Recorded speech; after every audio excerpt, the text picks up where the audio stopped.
Саламатсыздар ма, құрметті ұстаздар және де студенттер. Менің есімім Асқарлы Махамбет. Каспий өңірінің қазіргі заманғы жоғары колледж, яғни қазіргі таңда атауы Каспий өңірінің көпсалалы мамандандырылған жоғары колледжіне 2018 жылы мұнай және газды қайта өңдеу технологиясы мамандығына оқуға түстім.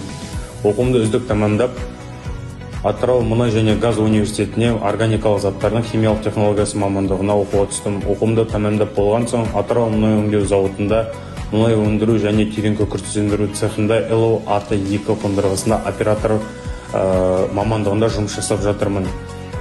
Құрметті студенттер, сіздерге айтарым, тек оқыңыздар, алға қойған мақсаттарыңызға жетіңіздер. Осы колледжде оқыған кезінде маған берген ұстаздарыма көп рахметімді айтам. Сіздердің берген білімдеріңіз алдағы өміріме, осы жасап жатырған мамандығыма үлкен көмегін тигізді. Колледжге айтарым, сіздерге көп рахмет, өсе беріңіздер, көркейе беріңіздер, үздік студенттеріңіз көп болсын. Студенттер өмірді сағын